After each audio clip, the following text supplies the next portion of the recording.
Hello, this is Qesheth again, in a fourth of series of videos I'm doing entitled The Tarot, the Major Arcana, and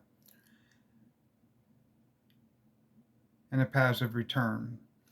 In this series of classes, which will go all the way up the Tree of Life, it'll take 22 classes.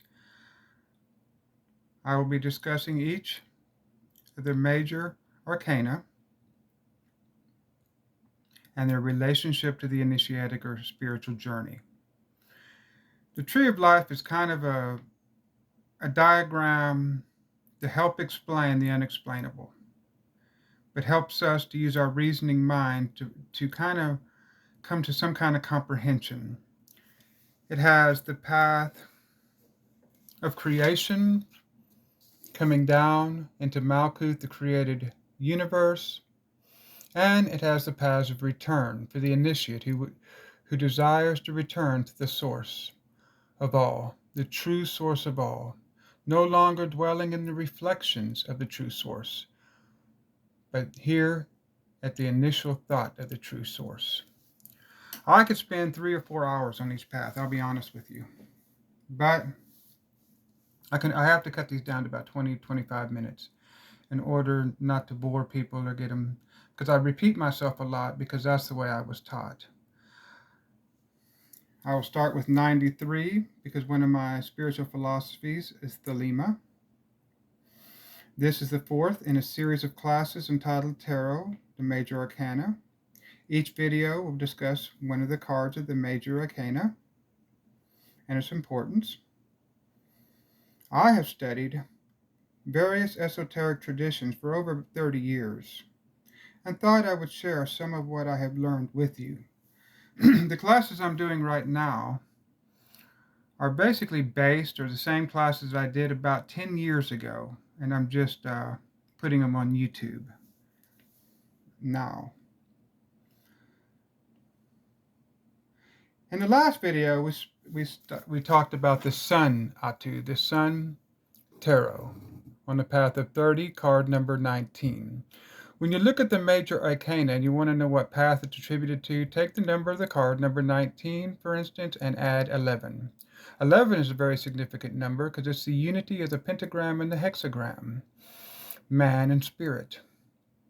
So it's a very important number in esoteric traditions. So that is how you find out what path one of the Major Arcana cards are on. Now the court cards and the minor cards are attributed to the Sephiroth, and I will be doing those after I finish this series of classes. Excuse me. In the previous classes, we talked about the path of the Aeon, the path of the Sun. All of these paths have to do with the personality. Here in these paths, they have to do with consciousness and reason because they are directly connected to Hod. Hod is ruled by Mercury. This is the place of communication, and this is the place of the initial organization of the material world. Hod takes the fiery animal nature of Netzach and transforms it into the images we see today. It is the Sephira of reason, of the mind. Again, all these lower areas here have to do with the personality, because this is where the spiritual journey begins. It begins here in Malkuth. It begins in the created universe. This is where the initiate has to start. So many people come into these sciences wanting magic, wanting to do this, wanting to do that, but they don't understand. The pyramid, the foundations of the temple, the foundations of the pyramid have to be made ready before you can build knowledge on it. You cannot possibly build upon an old foundation because it'll all come crumbling down. Bruce Lee once said, when you come to me, empty your cup because I cannot teach a full cup. So the first thing we must do is do the work on ourselves. And these paths teach us how to do that. I'm trying to help point out the way to do that in these classes. So if there's anything I could do better, or anything else you'd like me to cover or talk more about, please leave it in the comment and please like this video. I will do the whole series on the paths and the Major Arcana, and then I will begin the Sephiroth. The difference is the Sephiroth are objective reality. Each one of these aspects exists within Malkuth. The paths are subjective reality, meaning these are the experiences of the aspirant on the path of return. And this is the best way I can explain it. I try to keep my explanations as simple as possible because I know everybody who's watching these videos, not everybody who's watching these videos has a background in the esoteric sciences. Many people come through tarot through the fortune tellers and the gypsies and things like that. Many of these people, not all, but many of these people don't have any idea about the deeper meanings of the cards. These cards are said to have come from ancient Egypt. The initiates of the mystery schools saw the new aeon coming, a new religion coming upon the earth, and they hid their symbols in the Book of Thoth. There is much debate as to the origins of the tarot, and this is not our concern with these classes.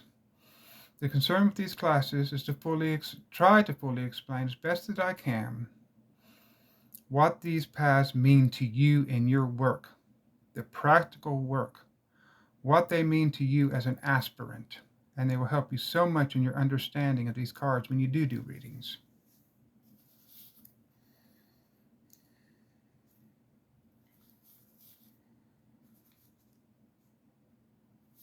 While these classes are fairly simple, I don't have a lot of technology. It's because the people that I knew that used to do technology for me have moved away.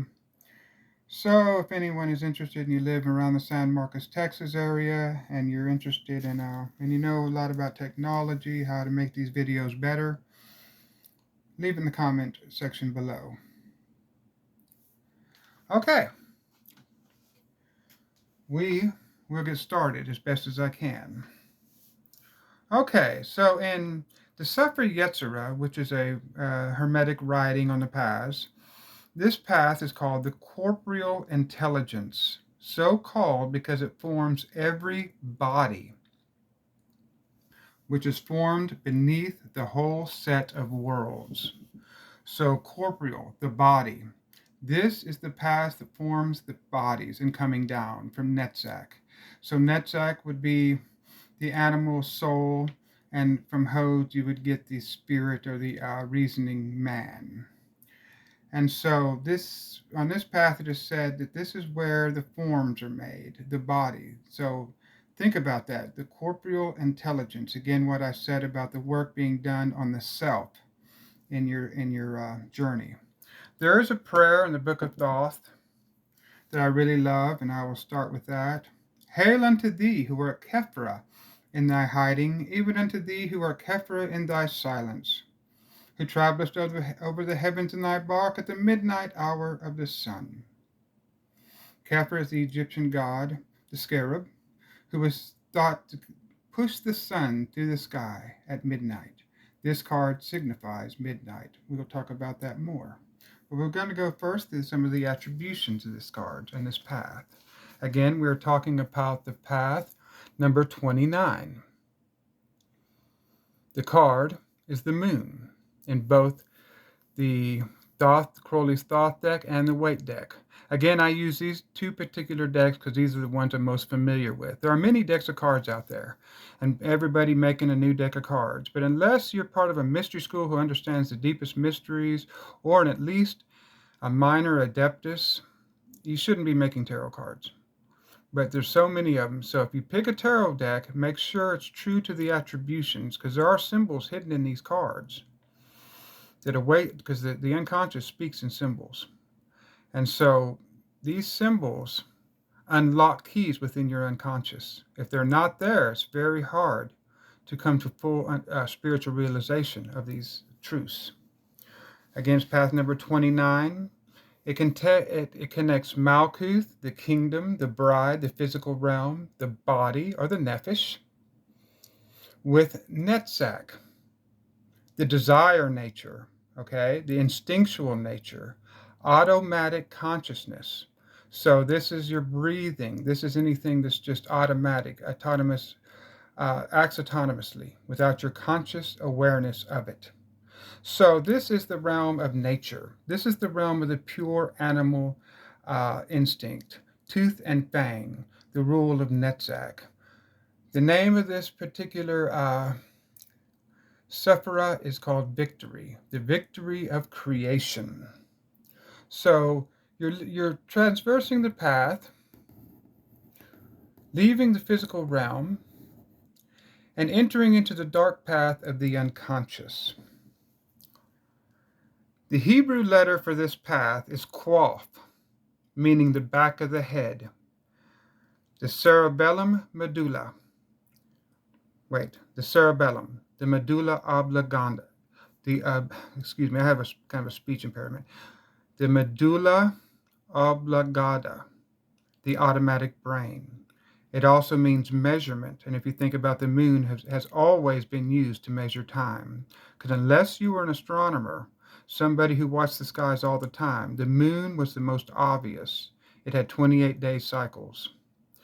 And so you could watch the moon and know how to plant, know what season. So the ancient peoples, before the coming of astronomy and astrology, would have used the moon as their measurement of time. This Qaf is also attributed to sleep. And if you think about sleep, the sleep of the material world, most people are asleep. So it has a lot to do with that whole experience of being asleep in the tomb of matter that we talked about in the sun card on Waite's card. Uh, the letter number is 100. So interestingly enough, you got 100.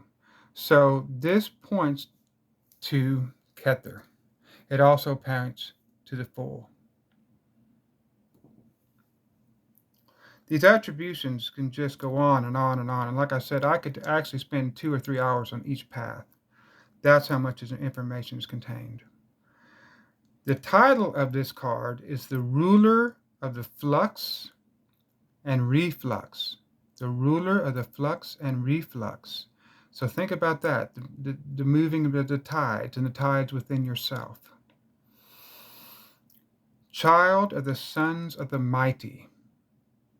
Child of the sons of the mighty. Think about that. Child of the sons of the mighty. The astrological ruler, because this is an astrological path, I had talked about that. We have astrological paths, elemental paths, and planetary paths. Planetary paths are always double, so they can be looked at. They all have an opposite reflection, but they all have two meanings.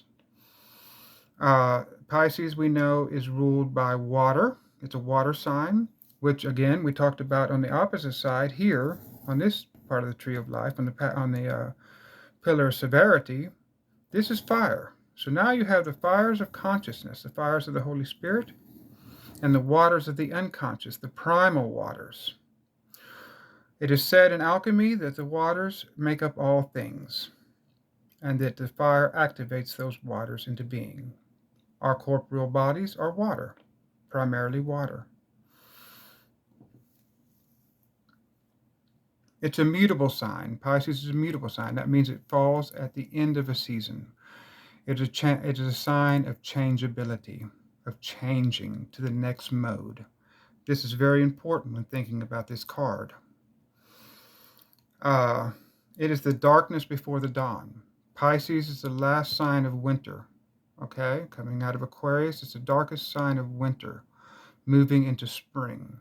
So there is a spiritual truth in that for this path. Because this is a very dark path. Again, it's the path of the unconscious, where you're going to face all your phantoms, your fears, and your illusions, and overcome them, so that you may continue your ascent up the tree of life to higher spiritual realities. But especially in Waite's card, you see this sun kind of reflecting down upon the moon. The light is promised to return to the aspirant once they tread these dark paths of the personality. This is not the fun work, and like I said, It's the hardest part of the whole path, is the working on yourself. And another title for this card is the Gateway of Resurrection. Think about that, the Gateway of Resurrection.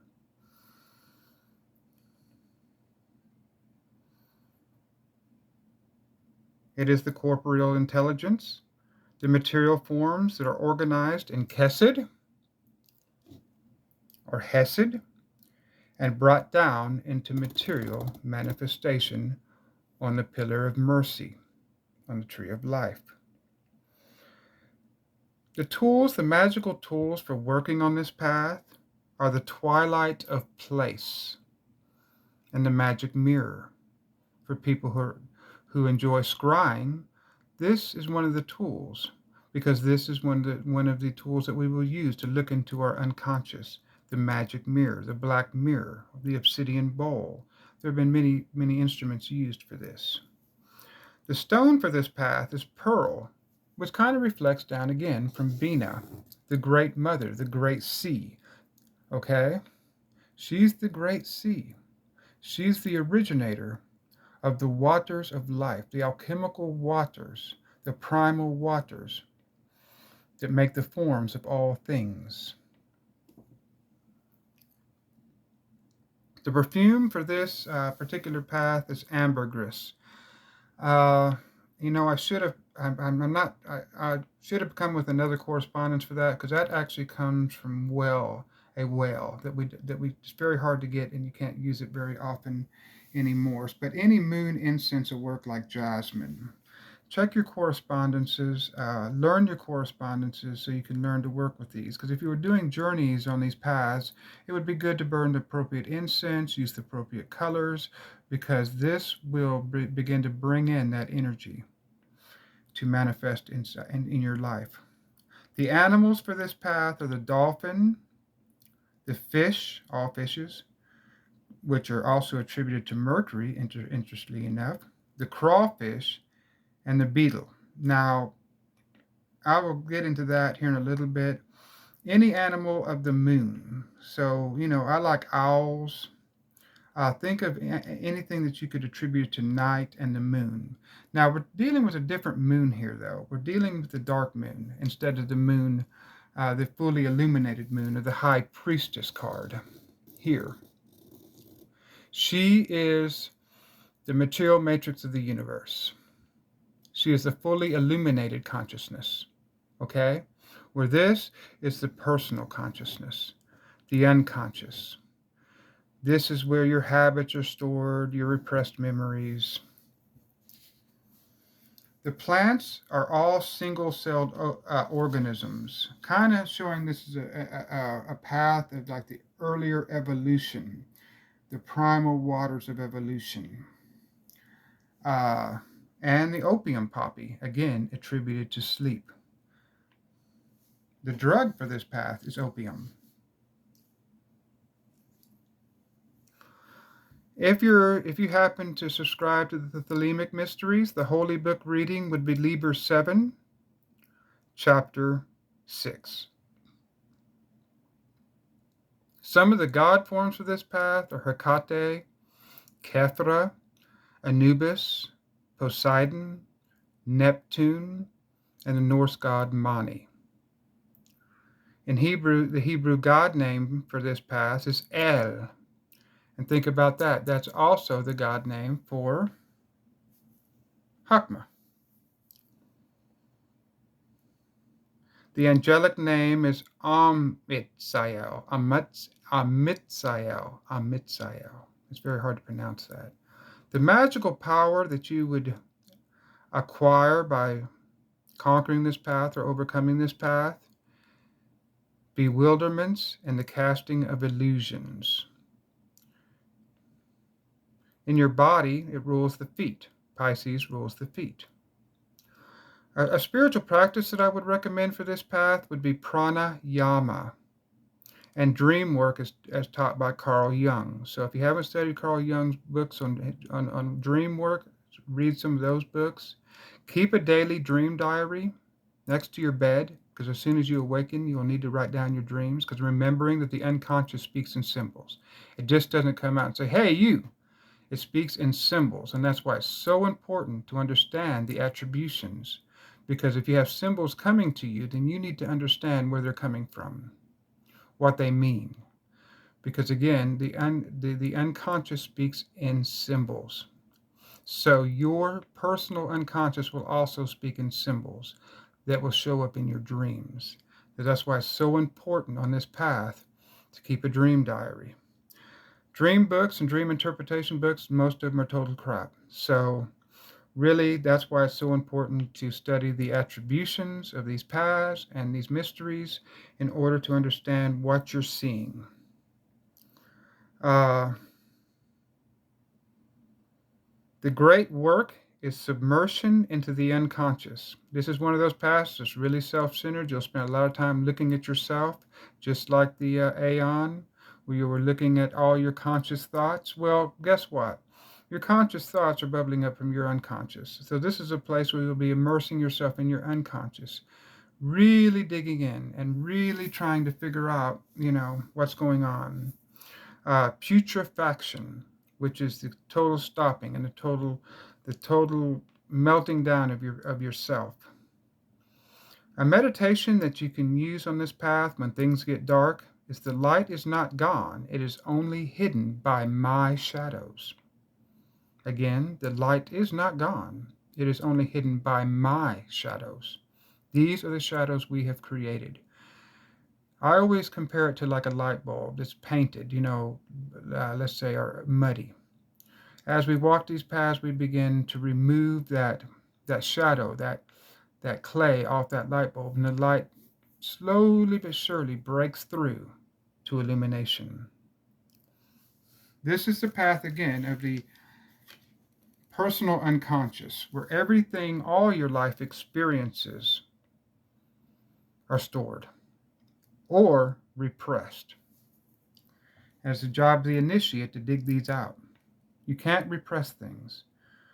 Sometimes they can become autonomous and really cause us a lot of psychological harm.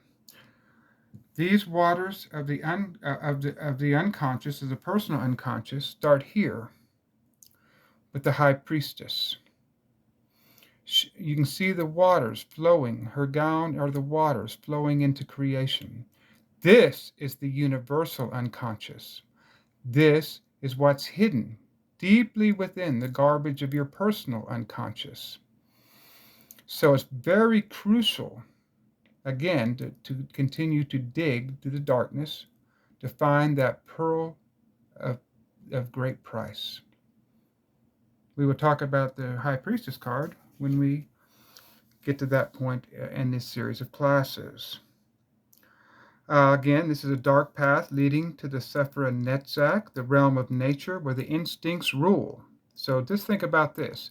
At the base of your brain, okay, they call that the animal brain. Okay, and this is where instincts are stored. This brain is the reactive brain, the automatic brain that controls the bodily functions, but it also can overwhelm the reasoning brain. Think about when somebody cuts you off in traffic, how fast emotion overcomes reason. And that's why people get in so much trouble, because the automatic brain is older than the reasoning part of the brain, the frontal cortex. So, you know, you end up in a lot of trouble. One moment of emotion can lead to a lifetime of misery. That's another reason for getting yourself under control and getting this under control. And self observation is most important. Anytime you feel an emotion coming, stop and analyze that. Nothing should go by your consciousness without being looked at and analyzed. Is this hard? Yes. And it gets to be really hard. This gets old, but eventually, you'll do the work and you'll get the reward. And that is the one thing that is guaranteed.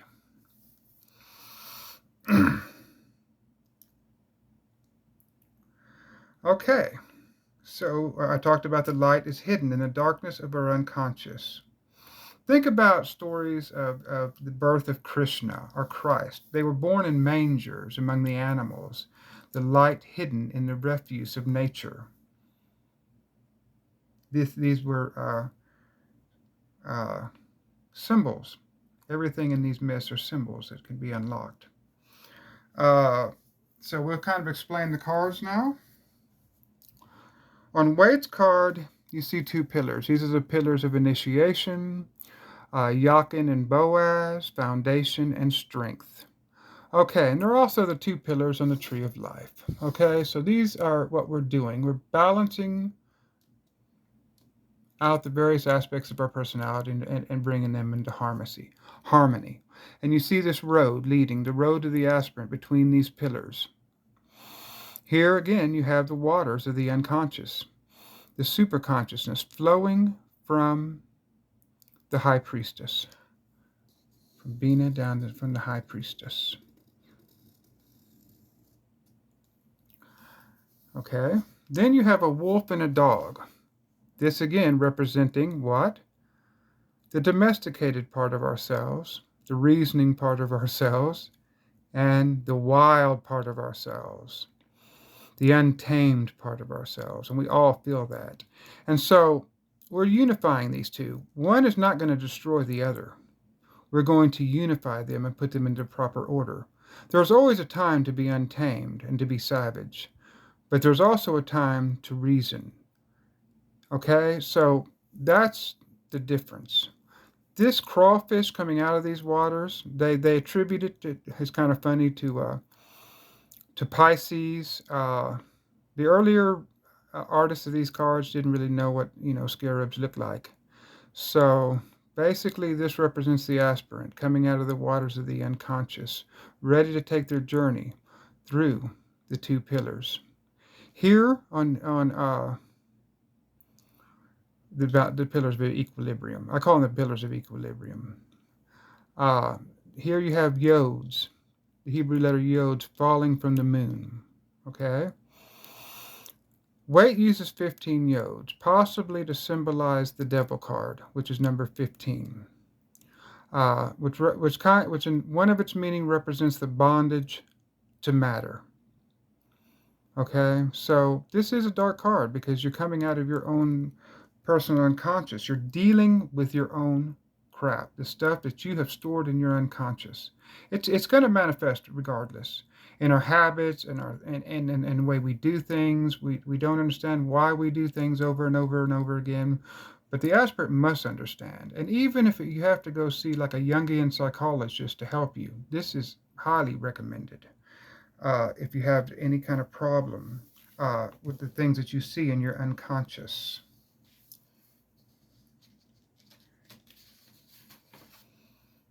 Okay. This again, we talked about. This is a formative path, meaning it's a path of formation. All the paths in the tree of life are activating or formative. And again, it's the initiate coming out of the waters of the unconscious, the waters of the material world, and beginning to rise. But they have to face the darkness of their own unconscious, their own demons, of their own making. Okay? We're not victims. We create our demons. We create our negative realities. In Crowley's cards, a little bit more complicated. It's interesting how his scarab looks because, again, Harris had no idea what a scarab looked like. And these are symbolic of the waters, but it's showing more of the light spectrum. When we talk about the waters, the alchemical waters, it's not the literal waters. It's this fluid substance of the universe, and it projects many rays of light. Okay, so it reflects the light. Here in Crowley's card, you again have the two pillars leading through the pillars of equilibrium, with Anubis, the god Anubis, the keeper of the threshold. Uh,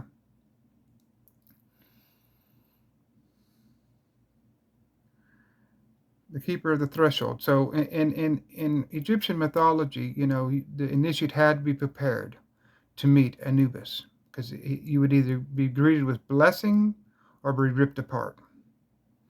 because Anubis is the god of both the light and the darkness.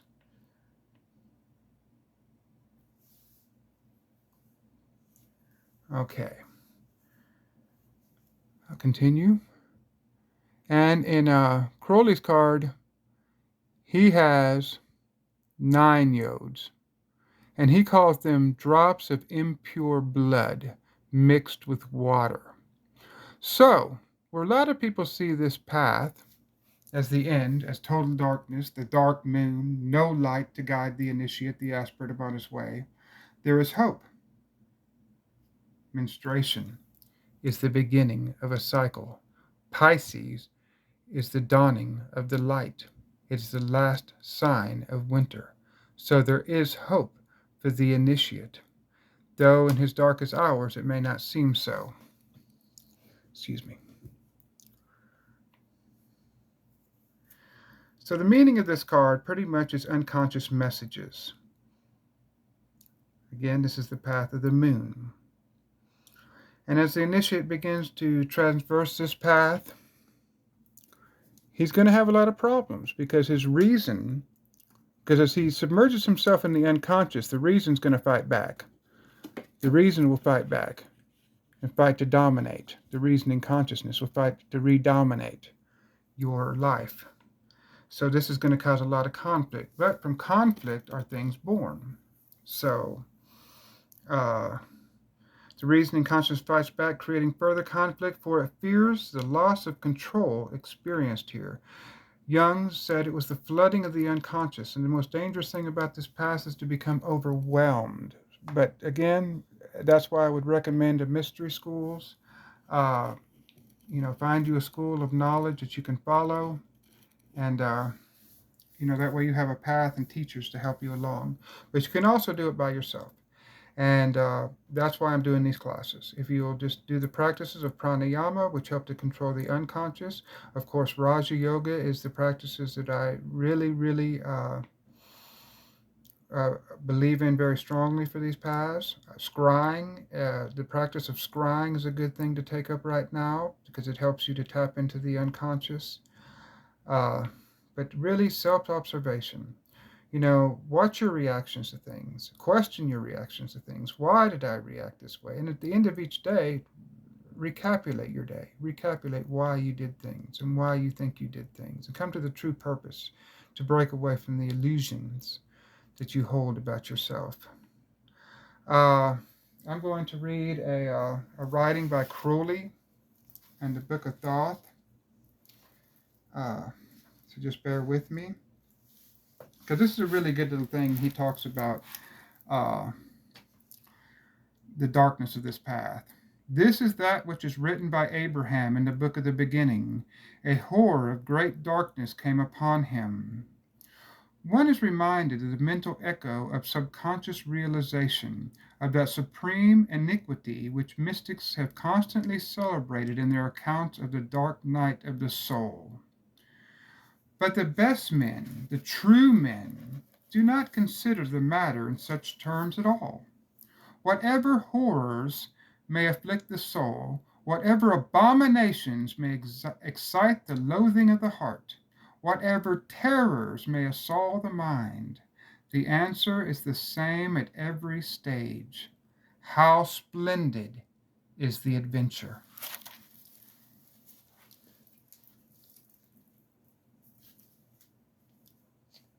This wraps up this class for today. I hope it helped you in your journey.